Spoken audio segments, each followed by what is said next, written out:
Hello from me, Lembit Öpik, and from me, Tim Scott. On Lembit Öpik Live special edition here, a short one to talk about Keir Starmer's travails. If you've been watching the news recently, you will know that probably the biggest political scandal since the Profumo affair, if you haven't been made aware of that, go back and have a look at history, is taking place over the Peter Mandelson scandal. The scandal here, well, how would you describe the scandal, Tim? Well, yes, Lembit, thank you for having me on. Yeah, it's a short one, but boy, is it a significant one. This is huge. Starmer is on a knife edge, and there's a by-election in play, as we all know, up in Manchester at the end of the month. And I think if Labour lose that, wow, this is not just Westminster tittle-tattle. This is huge, it's significant, and it's breaking through to the wider public. Yes, and it's all about, well, this man here, Peter Mandelson, who Keir Starmer appointed as the UK ambassador. It's fair to say the biggest ambassadorial role, and that's in America. Yeah. That's true, isn't it? No, it is. It is the top of the top pyramid in the UK diplomatic service. Is ambassador to Washington, surely that is the very apex of the pyramid of diplomatic jobs. But he seems to have made a blunder, despite all of the mistakes that Keir Starmer's seen and known Peter Mandelson to make in the past. He appointed him to that job, and initially seemed to plead ignorance about his relationship with Jeffrey Epstein.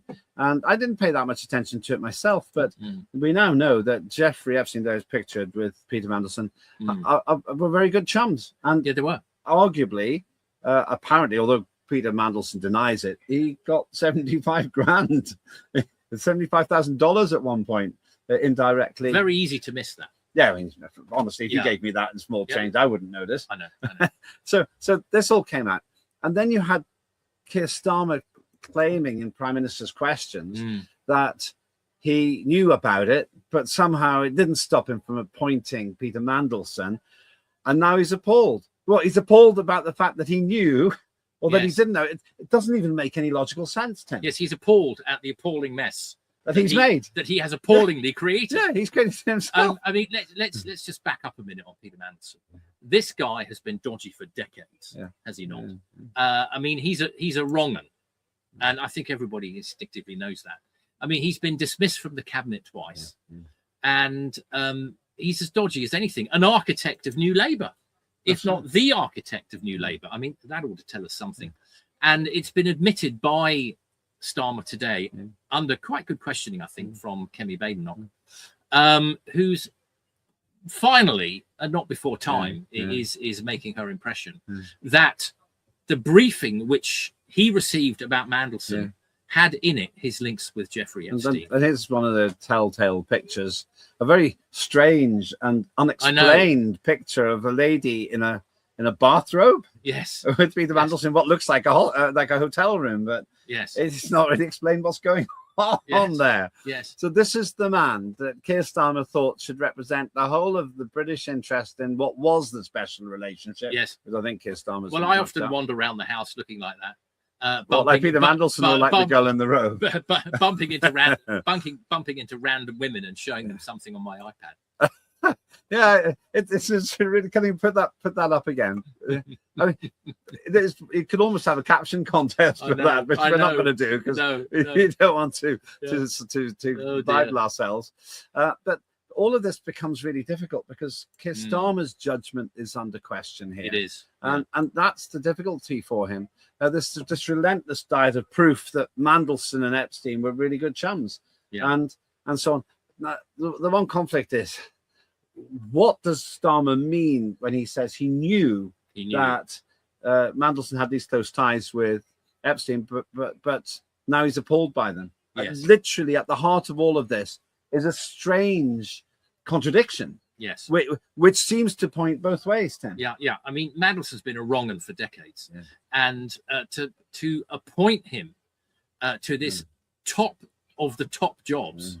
I mean, if I was in the diplomatic service and I was the ambassador to Cairo, or somewhere else, I might have been hoping that one day I might have the ambassadorship to Washington. But then he slots in Peter Mandelson. I mean, who's advising him? Who's the check on Starmer? Who's the guy in number 10 who's saying, hang on a minute, Prime Minister, Is this a good idea? Really? Is that wise? I know one person who told him it was a good idea. Peter Mandelson. Of course. Anyway, cool. Oh, okay, I've got to give you an opportunity to embarrass me again. And this is the thing. So this leaves Starmer in a really difficult position, I think. It does. And I don't see how he wades out of it. I do think you're right, what you said at the beginning. Yeah. That Starmer's premiership's really on a knife edge. It only takes a little bit more evidence to show that Starmer knew that Mandelson was doing bad things. Yeah. I worked with Peter Mandelson when he was Secretary of State for Northern Ireland, and he lied. I can give you at least 2 examples when he just literally lied to my face. Yeah. And one time, there was a pretty important thing, and he sort of double-crossed myself and the late David Trimble, who was a Northern Ireland politician. I felt really betrayed by Mandelson on that occasion. Trimble was a good guy. Yeah, he was, and that was like 2 decades ago now. So even then, I felt that I couldn't really trust him. I was really annoyed at the time. But 2 decades later, he's obviously been riding the wave all that time, and maybe he feels his duplicity in some ways has carried him this far. Now, one of the issues that's come up here, Lembit, is about the government is saying, okay, we will release all the papers, but national security, those papers will have to be redacted.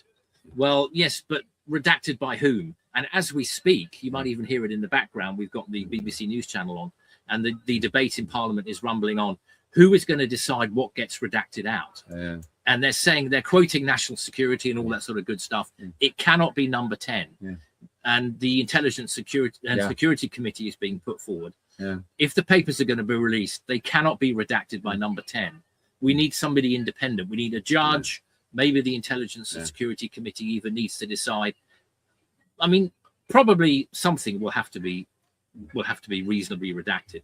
But we cannot trust number 10 now because Starmer is on the, well, I nearly said the breadline. He might soon actually be on the breadline. He's certainly on the knife edge. And if they lose the election in Manchester, the by-election in Manchester at the end of the month, will he even survive to the local elections and the elections in London, Scotland and Wales in early May? Well, this is a bad look for him. Peter Mandelson and Keir Starmer there, thick as thieves. I don't know where that is. Maybe that was in America. One thing's for sure.